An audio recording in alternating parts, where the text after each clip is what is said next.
Hi everyone, welcome back to yet another cracking edition of the Hold My Beer series on the Matt Brown Show. This is awesome. Welcome back, Rich, Brent. Great to have you guys here. Good morning, Matt. Good afternoon. What time is it where you are, Rich? I'm now 1:00. Our clocks shifted. I'm now at 1:00. Yeah, so 1 hour behind South Africa. Our clock shifted on yesterday morning, and the only reason I knew is because I had a meeting at 4:00, and I was on a meeting an hour early, thinking, "Hey, where are you?" With this person yesterday, and then they were like, "Oh, I thought we were 2 hours apart," and we're not anymore. Brent, it's 6 a.m. here, so the things I do for you guys. Yeah. No wonder you wanted to just hit record and couldn't be bothered with us messing around with cameras and mics anymore. Can these fucking unprofessional podcasters catch up? Good. So how you guys be? Well, Rich, you're now in the Isle of Man, dude. So how's things going over there? It's magnificent. I'm really, really enjoying it. It's like it feels like where I need to be right now. It's like a really good place for me. I'm loving it. I've actually, you know how I would always say to people, you guys know, and we've probably spoken about it before, I always kind of lead with, I'm very introverted. I decided just not to tell people that here and just to go with, how would I behave if I wasn't? And, on Saturday, we had brunch with one couple and lunch braai with 4 other couples. And on Sunday, we had brunch with a different family and we had another couple over for dinner. We've just like been meeting people and doing things, and it's been amazing. Are they local There's people? A window when I was chatting to my cousin yesterday, when you're new anywhere, you've got that like 1 year window where you're the new person and everyone is super welcoming, and you need to really lean into that. Yeah. Well, like you said, these new places like America or South Africa or Portugal, in your case, Brent, they're meant to be enjoyed, not endured. And yeah, I mean, I think it's the same here. Like you actually have to throw everything at, integrating into new networks in new places that you move to. Otherwise you kind of lose the opportunity that you kind of went there for in the first place. Yeah. And when you're new, everybody wants to introduce you. Everyone wants to be the one to welcome you. So I think after a year, I'll no longer be the new person.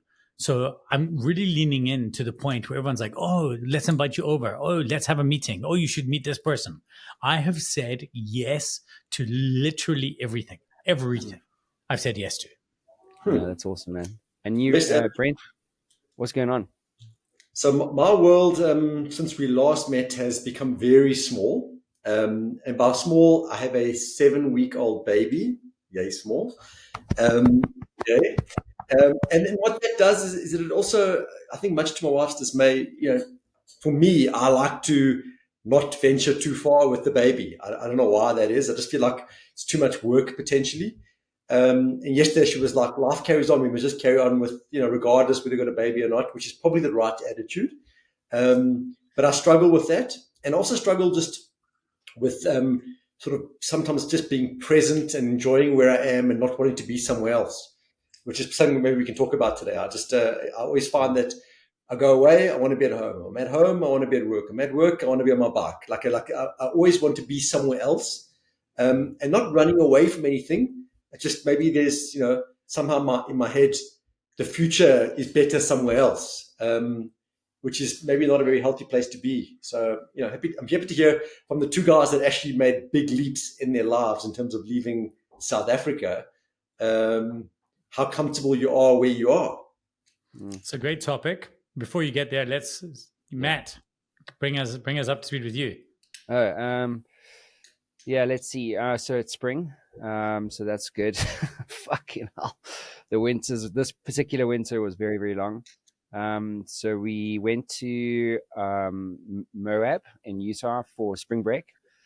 So I took the kids out there and it was kind of like a false solution trap in terms of like the climate, because we were swimming all day. We were doing like these most insane 4x4 self-drive experiences, driving up like sheer rock faces, 90 degree, like it was ridiculous. And just having like the best time, and, doing night swimming at 7:30, 8:00 at night. And Moab's only about 5.5 hours away from Colorado, or Denver. So when we, when we drove back, it was fucking cold again. It was an unbelievable thing. And then I was like, damn, like we're not quite out of this, this sort of environment where it's not conducive to being outdoors, riding my KTM, as you guys know I love to do. By the way, I sold my 890 and picked up a 500, so I'm super stoked to just get out there, Right. But otherwise, it was great for the kids. The kids are amazing. My marriage is much better than it was like 6 months ago. Business is good. So I don't feel like, in terms of, if I were to compare where I'm at in terms of my mindset, like I don't feel like I need to be somewhere else, or that, I'm not comfortable working, or, you know what I mean? Like I don't have that sort of itch at all. The only itch I have is to be outdoors. Do you know what I mean? More. And so I'm kind of fighting with reality a bit, but I've always had a problem with reality. But I don't really have that sort of. I'm not happy with where I'm at. So going back to you, Brent, like, why do you think that is? Like, where do you think that's coming from? Well, what's interesting is that if I rationalize it, I'm not unhappy at all. On the contrary, I'm actually very, very comfortable, very happy. Business is amazing. My family is amazing. My second kid has been, for a couple of reasons, much easier than the first. Not that the first was hard, but I think just having the second child, I think you both sort of experienced, the thing is bulletproof. You drop the dummy, you put it back in the mouth. You don't have to worry about sterilization. It's just easier. We've got some great help at home, which is wonderful. So from the baby perspective and the family perspective and work, and I work 2Ks down the road now, which is wonderful, and I get to ride my bike to work every day, which is amazing. So there's nothing wrong with anything. And if I lay it out rationally, I have an amazing life. But whenever I'm outside of my environment, I want to be somewhere else, and I can't. Like, I think about it, and partly it's a sense of adventure. It might be a midlife crisis kicking in. The idea of doing something radical, and going on long adventures and living in other countries, and maybe the reality of having a kid slows that down, or stops that completely to some degree. Kids are in school. You're committed to school for a couple of years, so there's like the realities of life. And there's just like an itch that I've got, that I want to like go out and do stuff. And yet I don't really have the no one's stopping me doing it. Don't get me wrong. Like, if I wanted to go on a week motorcycle ride, my wife would be, cheers, off you go. My clients would be cool with that. Like, there's nothing stopping me, but I just feel that I'm always looking for the next thing. And with no real plan. So I mean, I'm just vomiting on you here, but I'm trying to work out whether you guys have ever had that sense in your life where it's been like there's been an itch, underlying, like, little bit of friction, where you're looking for something new or something different, and it's not because I'm bored or not challenged. It's not because I'm unhappy. It's just maybe I'm not verbalizing this correctly, because Matt's looking at me like, what are you talking about? Well, I'm actually relating to you in the sense of, like, I've obviously, you guys know, I've done like over 850 interviews with various successful quote unquote people, and I think it's a quality that many successful people have. In other words, when they sell a business for 10 million, they're on to the next thing almost straight away. When they reach any kind of success plateau or some kind of milestone in their life, I call them moments typically. So there's, many days in your life, but there's very few moments. There's the moment that you're born. There's the moment that you die. There's the moment that you get married. There's the moment that you have a son, or, a second child. And so when you have these moments in your life, I love that you said the moment. Sorry, I don't want to mess with you, but the moment you have a son or a second child, a daughter, then okay. Yeah, I like Jesus that we avoided Christ. that. It's like almost unsafe now. Yeah, exactly. Yeah, pronouns, baby. Anyway, derail unnecessarily. Yeah, Back to where you were. yeah. So I don't know, and I think, especially as men, I find that moments define us more than I think we care to admit. And so subconsciously, I think it's got largely, it's probably 80% to do with the fact that you're now a father again, because you're then, your mind's like, okay, I'm a dad again. Now what?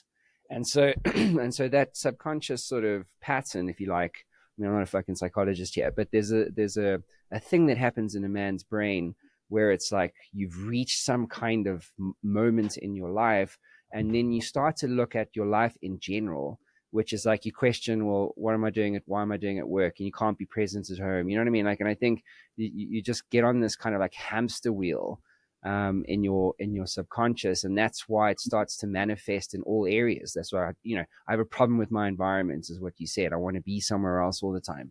And so I don't know. I think for me, that could have something to do with it. Rich, what do you think? I think a lot of things. I was wondering originally, and then like as I was thinking, oh, I wonder if it's this. Then you would check that off and say it's not this. I go through times, but I do wonder if you maybe brushed over one too quickly. You said it's not that I don't feel challenged, and I'm wondering if that's also just not what it is. When things run on rails, when things are going good, when life is good, it's actually quite tricky for entrepreneurial people because that's not how we work. The kind of analogy for me was, I often talk about 2020. So you guys know that I'm pretty obsessed with, I don't know what's happening over there. Shit falling down, Brent. Just walk in. Clean, no knocking, just walking in. Sorry. Just walk right in. Do they not know who you are and what you're doing? Yeah. I mean, They don't know who you are. They don't know who you are. Yeah, that's it. It's like, do you know I'm speaking to Matt Brown? Come on, man. Sorry, Rich. I cut you off there again, right? Carry on. No, so in 2020, I thought, I was actually quite excited when we heard the lockdown was happening. I turned around and I looked at my 1,000 board games and I thought, I'll be fine. And then the weird thing happened is that I never played any games. Like if you look at I've got a tracker. I use a board game stats app and I track every single play. And actually the least games I played was during 2020. And at first I couldn't understand why it was. And I quickly realized that it's because I only play games. I love games, but a big reason I played as many games is that I needed to be solving for something. I needed to feel that I was using my brain in an intellectually stimulating way that would solve and achieve victory. And during 2020, I had so many real problems to solve during the day that by the end of the day, I was like, and it was almost subconscious, but I just didn't feel like solving more. And then I realized that my canary in the coal mine for my life going forward is if ever I find myself wanting to play board games more than like 3 times a week, or really, really obsessing over it. Whereas you guys both know what it was like years ago. If we were sitting down, I would try to get you to play a game every lunch, after work every day. And I realized that my brain had to feel like it was solving something significant. And it was weird because I was very busy. I had meetings, I had things, but I wasn't very intellectually challenged. And that was a really uncomfortable place for me. I need to feel like my brain needs to feel like it's at gym 8 hours a day. Like that's what it wants to feel like. Otherwise, I get very, very mentally frustrated, and that makes me anxious. And that makes me think, well, if I'm not finding the challenge here, what else could I be doing to find the challenge? Is there any chance that there's any of that at play? I mean, I know you kind of alluded to that. No. Which is Mulholland. I've categorized my clients into four pockets. And there's a reason I'm telling you this, right? So the first pocket is the clients that make me laugh, which is a weird thing to think about, right? But it's actually important because I spend a lot of my day dealing with people's problems. It's a serious thing. Like I don't laugh a lot during my engagements, but there are a handful of clients that genuinely I look forward to because they make me giggle like a child, right? That's important to me. I then have the clients that I'm fascinated with. They're doing something remarkable, or they're remarkable, or their product is remarkable, or they're growing at scale very quickly. But there's something that like gets my brain firing. Okay. Don't forget number 2. It's important. Number 3 is everybody else. So there's my other clients, like, the guys that I spend time with who I like the people. I think I'm adding value. They're sticking around. They're the rest. And then there's a handful, very few people I don't like. Doesn't mean they're not paying me. It's not that I'm not doing something. Every one of his clients now is trying to work out which bucket they're in. And if they didn't land in one of the first 3, they're now shitting themselves. So there's clients that I don't like. I'm not firing them, right? But personality, we have a different viewpoint, or they've said something that's offended me potentially, or something's happened there, right? But what's important here is that, and this is the reason I'm bringing this conversation up, is that when I thought about the clients that excite me, stimulate me, teach me, I'm in awe of, there aren't that many. And maybe in terms of the business piece about being challenged, Rich, is that the other buckets, the make me laugh, the average, and the ones I don't like, they're not stimulating me enough. They're not giving me enough information. They're not challenging me. And maybe I don't have enough clients that are challenging me or teaching me stuff. And maybe that's part of, and that's my day job, right? I spend a lot of my time obviously doing this. So it's understanding where I'm getting, excited by it. And then there's also the thing around some of those, I'm using an example here, but like, and Matt, I know you both ride motorcycles, but Matt might get this more than Rich because of the kind of motorcycling he's doing currently. But I find myself desperately wanting long Karoo roads and camping sites and quiet time and roads that might challenge me as well, potentially. But there's something that's pulling me in that direction that hasn't pulled me in years. Richard, it's what was snowboarding. Is that every year, my God, I used to dream of snowboarding. I used to like watch videos and I want to do it. That's become this motorcycle camping thing. And that's pulling me, right? And I think that I want to just use the correct language here. Nothing is pushing me to find other things, right? Like when we're talking about home life is good, work is good. I'm not unhappy in those environments. It's not like someone's pushing me, but I'm being pulled in other directions at the moment. And it's a combination of things potentially. I do think, Matt, the stereotypical midlife crisis of I've ticked the husband, ticked the father, ticked the provider box. What's next? I think is actually deep down one of the questions that I haven't solved. Because the question is like, well, is that it? Is this what I'm doing for the rest of my life? Is kind of the question, right? And it is. It's, I'm pushing 50 with a baby. I've got 20 years of school lunches left. Like, oh, is that it? Is this what it's become? And maybe I'm struggling with that realization a little bit as well, potentially. Interesting. This show should be called "Hold My Couch," not "Hold My Beer." I feel like it's Have you finished the book? So the caveat to this is that I've not finished the book, and there are one or two statements he's made that are actually quite questionable for me. Which book? Where I think maybe we have. Which book? The book is called "The Way of Man" by Jack Donovan. Have any of you read it? No. Or heard of it? It's definitely worth a look. In fact, I'd love you guys to check it out and to see what you think. This guy's got a very almost old-fashioned view about masculinity, that if you look at what it means to be a man at a certain, take a wider view on it, there's certain things that we have to be doing. And as there's points which I want to say that where I even consider like, oh, I don't know if I can, like there's bits where I feel like maybe he's leaning and being maybe too conservative. Conservative is not even the right word. It's almost too, like I'm not sure he's not homophobic, for example, when I'm reading the book later. And I'm thinking, sure. But then I realize that I can also read books of people who challenge, who I have. In fact, I should read books of people who challenge my thinking. And I also understand the power of nuance, right? You can agree with even 90% of what somebody says without sharing all their values. But I think it's a worthwhile, specifically for you, Brent, for what you're going through. But Matt, I think so as well. I'm not finished it. I'm about maybe 50% of the way through. But I think it really did speak to how I saw myself showing up in the world. And how I think it's worthwhile giving some thought to the fact of what does it mean to be a man today? And it's almost offensive to have this discussion, which is absolutely batshit crazy to me. But I want to know how to show up as a man. And I don't think showing up as a man means showing up as if I'm homogenous with a woman and things like that. I think there are certain understandings of what it means to be me. And I think his viewpoint in a lot of these is really powerful. And I think for where you're at, it might be a worthwhile thing to look at. Just taking a weekend. It really, especially the opening chapter spoke to me quite a bit. Okay. So, Rich, you said there were a couple statements. Sorry, Brent. You said there was a couple statements, Rich, that you didn't agree with, or what have you? Just double click on that for us. There were just some points where he would say something like I think he actually used the word. He said something like, blah blah blah blah. And this was actually very recent. So I kind of put the book down. I actually put it in the container, so I've not finished it. But he said one statement. He said, whether you're like a weak man or a fag. And I thought, whoa, that's it's not like I'll make jokes like with people like, oh, gay, like with my gay friends and things like this, or even with other people. Like I get it, but that was like a derogatory term. And I thought, oh, okay, that's interesting. It's like, why would any of that cease to be true just because you want to shag a dude? That was like a values question for me where I thought, but that happened I would say I'm probably 50% of the way through the book, and that's maybe 5 pages away from where I was.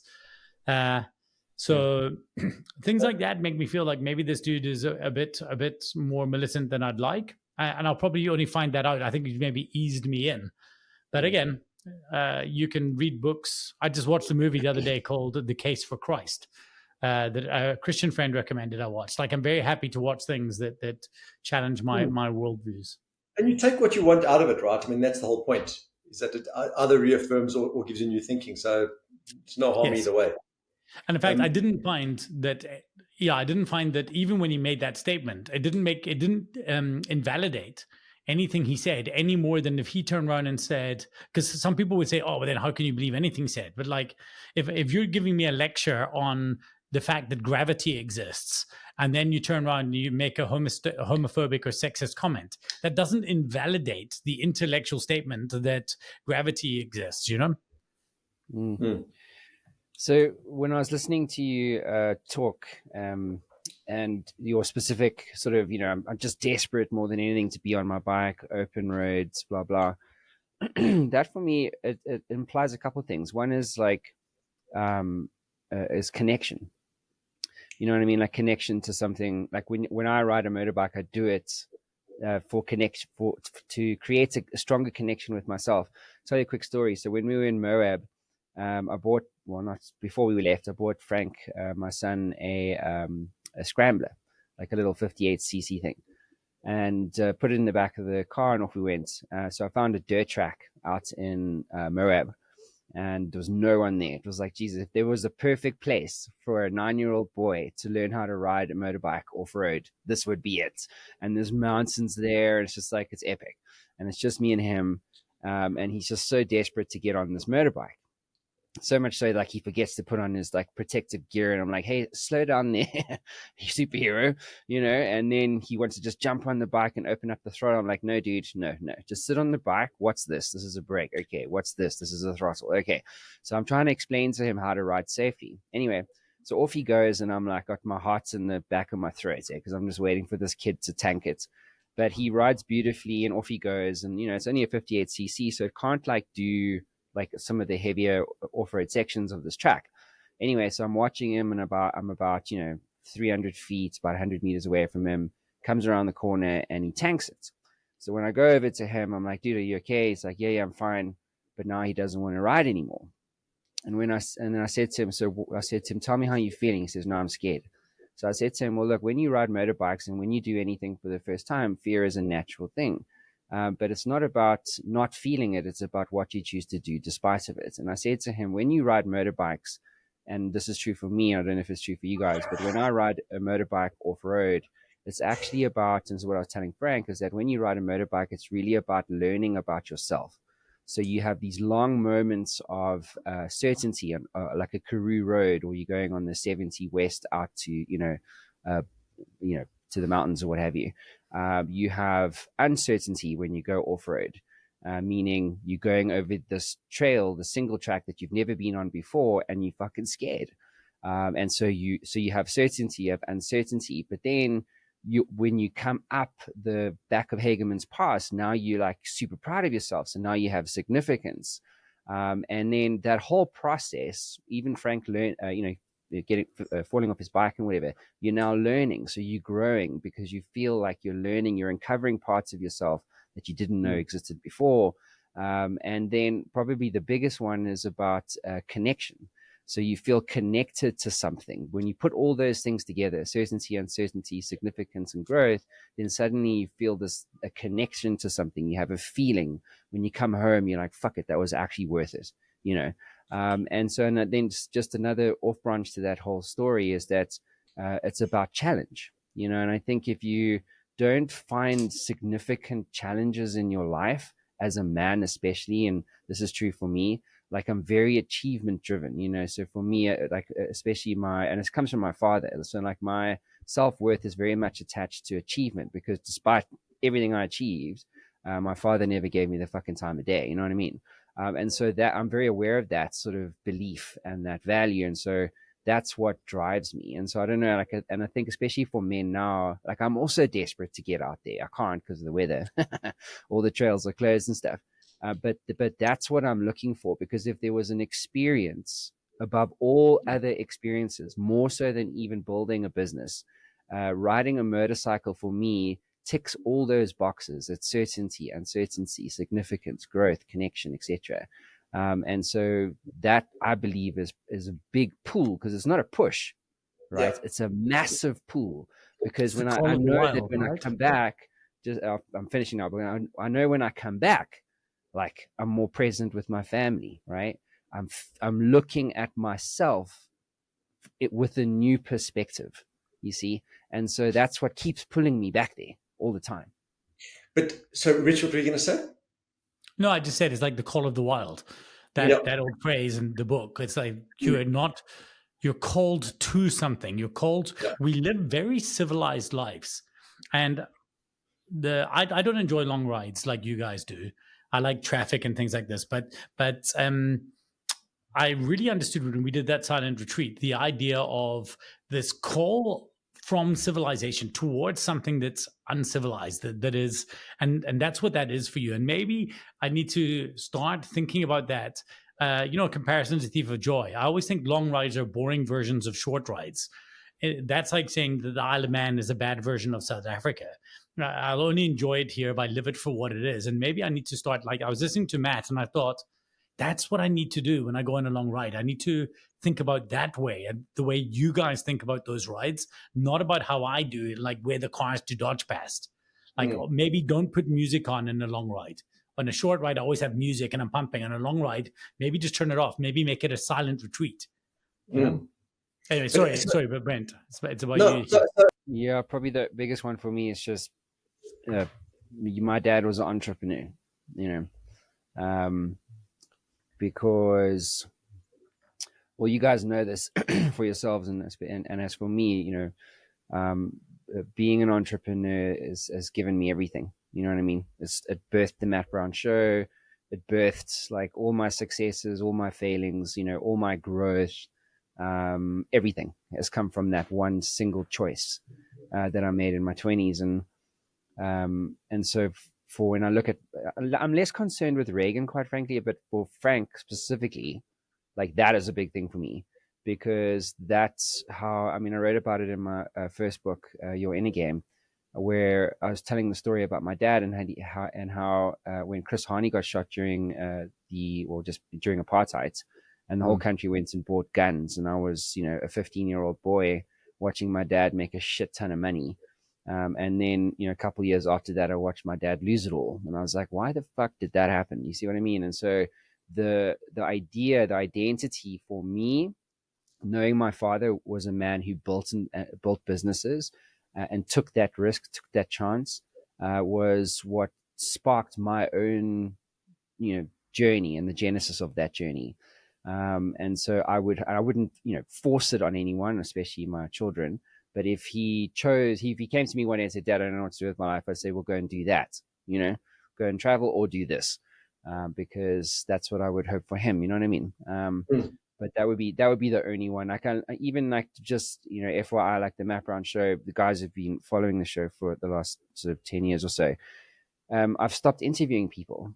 And to your point, Brent, about having those 4 buckets of clients, you have those that fascinate you, blah, blah, blah. But then you have those that you just don't like. And I've actually figured out that there's very few people that I actually enjoy spending time with, or that know more than me, or that can inspire me, or that can teach me something that I haven't already heard. You see what I mean?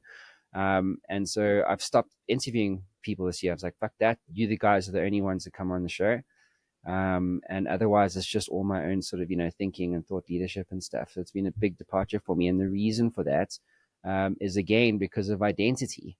Like, I see a therapist like once a month just to offload my shit. And he said to me, dude, I've been following your show. And he said to me, he asked me a question. He said, do you think that it can be sustained in an authentic way? And I was like, what do you mean by that? And then when we got into it, it came back to this identity that, my identity has shifted so much, since I started the show, that now my identity is in a place where I see myself as not and a podcaster, but as an expert, like as an influencer, if an expert sort of thing exists. You know what I mean? In my space, or at least that's what my new identity is aspiring to be. It's to lead, not to follow. And one of the key insights there is that when you interview someone else, doesn't matter what it is, you can interview them about fucking Smurfs, right? But they are the expert because you are interviewing them. But it goes the other way around. If they're interviewing you about business coaching or professional speaking or whatever the case is, then you're suddenly the expert. And that, when I realized that, and that happened last year, I was like, well, what is my aspiration in terms of myself? You know, what is a new challenge where I actually, to do that sort of leading, you actually have to become a different type of person. And so that's, you know, a whole bunch of stuff that falls into this conversation, I think.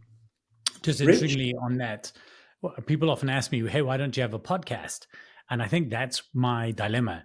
Is the same reason I don't do MC work, because when you're an MC, you're the person between the talent. You're the person who introduces the talent.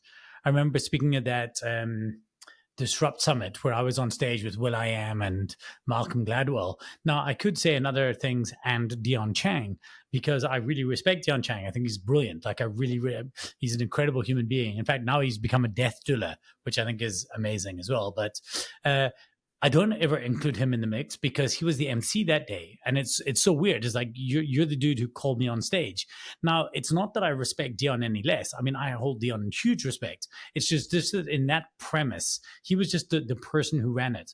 And so I always worry about that. But it's funny, Matt, I think I don't see you that way. And it is why there's a few podcasters who can be interviewers who I see them as much as a part of the conversation as...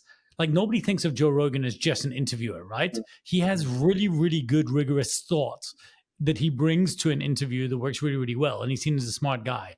And I also think there's a huge loss. I think it's interesting. John Sane and Eric Kruger, you guys know them. They have a podcast called Expansive. And they've mostly, it was just conversations with the two of them. It was kind of like what we're doing. And it was just the two of them for that very reason. What they're now doing is once a month they're getting. So they've asked me to come on, and once a month they're bringing on a friend. So it's the exception rather than the rule. You're coming to us because we are thought leaders, but every now and then we'll bring in a free radical to try and create a different energy for the conversation, and then we'll go back to us again, which I think is a really good model. And that excites me as a concept. And John has been pushing me to do something. And I mean, we have this, but we're not regular enough for me to count this as my show or our show, you know? Well, it's Matt's show that we are guests on. Just on that, so one of the things I was actually going to say is we actually need to do this like once every 2 weeks, because my producer Maverick is always on me. He's like a bit of a virus. He's like, dude, why aren't you doing more Hold My Beers? Because when we do this type of show, I don't know, it's a dynamic between the three of us, I think. Like, we get more, like, the downloads jump, they spike. That's what he's telling me. So we should do more of this stuff, because I think it's a platform that can actually make a difference. I mean, especially this type of conversation, you know what I mean? I'd love to, but then I'd love to almost, and I think, Brent, you probably feel the same way. I'd love to then brand it, get it. Like, I'm happy to be on the Matt Brown network, but I'd love it to be like its own feed and things like this, so that, you know, we're part of that. And yeah, I think that would be amazing. I'm happy. I also get massive value out of this personally. I don't know how to explain it. This is one of my favorite calls. Absolutely. Yeah, well, we should do it then. I mean, you guys know me well enough to know, like, I'm really not precious. So if let's rebrand it, give it its own art feed, and I'll get my team to do all the work for us.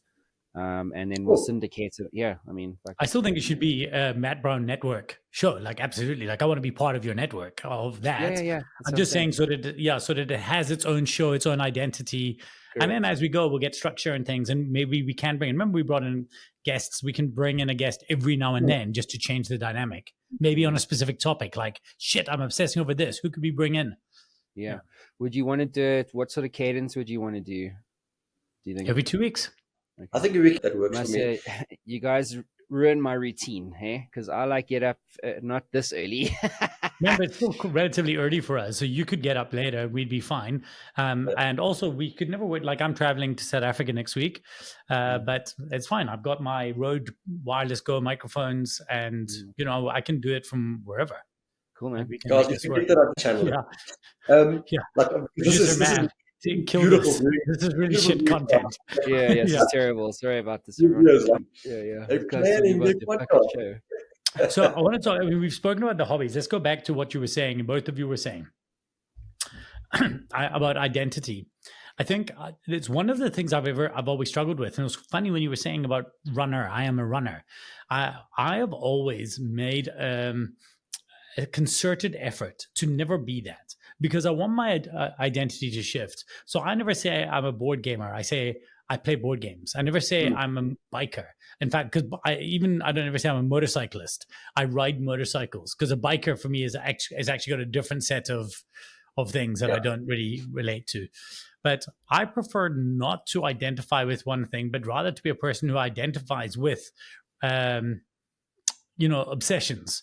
Like I have recreational obsessions. I go very, very deep on things, and I want to do a lot. Like I think, did I say to you guys, I'm looking at starting fencing now, and I'm quite excited about that. That'll be pretty fun. Yeah, Fencing. Yeah. So I'll tell you the basic long and short of it is I moved here and I wanted to start jiu-jitsu right here, and I went to the school the week I came, and then I hurt my back, so I didn't join. And it's been now 6 weeks. But the funny thing is, I keep on going to join, except that every day I wake up and I'm not in pain anymore. And I thought I was in pain because I'm just getting older. And now I realize I'm in pain because I did jiu-jitsu 5 times a week, and it really, really hurts. Every morning when I wake up, I'm super sore. And I just can't decide if the, juice is worth the squeeze kind of thing of, is it worth doing this hobby that I love, but it does mean that I wake up every single day in pain. And so I was chatting to a guy about it the other day, an entrepreneur, a VC I met over here in Castletown, and he does fencing. And I said, would you teach me? And he was like, I will. And and so that's one thing I thought I would look at doing. Yeah, that's awesome. So I'm reading, well, the answer from my perspective, it's not worth it. Like if you are our age and you're doing something that's physically hurting you, it's 100% not worth doing. Unless it's stuff that you can live with, you know what I mean? Like I work out like 5-6 times a week, and I'll be stiff, you know what I mean? But I can live with that because the benefits outweigh the cost. But with back stuff, I don't know with the detail around all that stuff, but especially jiu-jitsu, guys are hurting themselves all the time. So I think now, this goes back to your point about identity, because I actually agree with you guys. And I think this is what I needed to hear. But because I've been a person who loves and does jiu-jitsu for a few years now, I'm running risk of identifying with being a grappler. And the problem with that is then if I shift to fencing, do I lose a part of my identity? And I guess this is why I've never said I am a this or a that, because I don't want that to be the case. I don't want to feel any loss of identity. I don't want to be too much that's who I am, because it's not who I am. It's a thing that I do. And I guess this is a long way of saying is I'm not sure I think the same way about the rides and the camping for my kids as you do. I want to be a dad that does interesting things, that lived a full life, that did cool shit and was passionate about it. What those things are feels irrelevant to me. But that's partially my point, though. For me, I never want to say I'm a biker, because I never want to be, that's not who I am. I always want to be thought of as more. But like, for example, if we were thinking of a name for this podcast, we might call it Three Dudes That Ride. Except that what happens if I decide to not ride anymore? Like, I don't want to feel like, oh, but I'm beholden to that because that's what it is. It's more than that. And so I guess, again, I'm not saying I'm right. I'm just saying in my head, it's always important for me not to be labeled as a something, but rather because that's just my current obsession. And I know that I'm flippant. And I'm okay with that. Richard, actually lovely. It makes sense. Well, the book metaphor is great, right? So I do like to read a very, very big, large, diverse thing. So being a reader is what I identify with more than being a person who reads business books.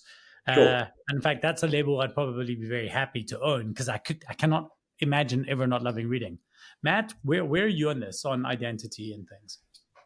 Yeah, I mean, I think identities formed from what you do. It's the habits that you have form your identity. So your habits are effectively who you are. So if you do jiu-jitsu, you will see yourself as your identity as a grappler, as an example. If you ride motorbikes, off road, whatever, you'll see yourself as that. If you smoke cigarettes, you will see yourself as that. You see what I mean? If you don't smoke cigarettes, you will see yourself as a person that doesn't smoke. And so I think identity is about what you do, because you can't get away from what you do. It's who you are. It's who you become. It's literally, it's fucking everything. And I think it's as simple as that. I don't think you see yourself, as like you using the biker example, right? You don't want to see yourself as a biker. That's fine, but you ride bikes, so therefore you are. You see what I mean? And I think where the conflict happens is where you're doing something like smoking cigarettes, as an example, or drinking alcohol, or doing drugs, and that's in conflict with who you are or how you see yourself. You see what I mean? And I think that's probably like where a lot of unhappiness comes from. Like it's like fucking hell. I don't see. I love this. You know what I mean? Like I see myself, or I aspire to be this as part of my identity, but I'm not doing that thing. In your case, Brent, and I suppose it could transcend all the different contexts that you described, right? Your business, like, well, I have these prick clients or whatever, we all have them, but your identity wants to work with people that aspire or inspire you. You want to be riding your motorbike on these long career roads because that's who you are. You know what I mean? Like that's what you see yourself as a person who does this as part of your identity, but you're not getting out there enough. And so that's what's causing conflict. You see what I mean? And so I think that's, but it's what you do. Like your habits are your identity inevitably. And the conflict happens where you're doing stuff or you're not doing stuff. You know what I mean? That's in conflict with who you see yourself as being. Thank you. Yeah, that makes sense. I know we've got to close soon. I wanted to challenge just one thing, just because I think it is worth challenging, is that I think there is a difference between doing something and being something. I eat a vegan diet, but I'm not a vegan, if that makes sense. Or you can do CrossFit and not be a CrossFitter. Like I think that these ideas can be held in separate space. And I don't know if I'm overthinking this, and because I overthink everything, but I do think that you're an overthinker. I'm labeling you. You're an overthinker. What you do. Yeah. Okay. Fair enough. Well, I'm also, like, as I said, like, I'm very happy when you said like a father or a husband. I'm very happy. Father, husband, brother, son. I'm very happy to be labeled as those things. So those are a core part of the essence and of my identity. And yeah, I think it's important to figure out what those things are. And I wonder when I think about you, if maybe you do consider yourself more a biker or a rider, like a biker, than I do. And that's where, if it's part of your identity, does it require more tank filling?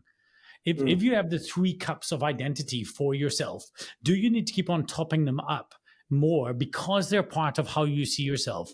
Whereas because I don't particularly see myself as a board gamer or a snowboarder or all the things that I love doing that I don't often do necessarily, although I play a lot of board games, I don't feel that need. So I don't feel that draw to them.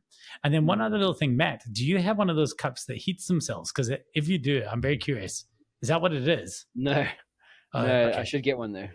Okay, anyway, so that's just a thought. Like, I think there is a difference, and maybe if you identify more as something, you will feel more called to it because it's a call to identity more than just a call to activity.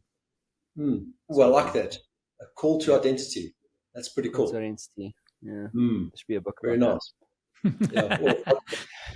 All right, guys. Well, let's wrap this up. Thanks. Go back to sleep. We'll see you in a couple of weeks. Yeah. Cheers, everybody. Cheers, guys. Bye. Cheers, guys. Bye now.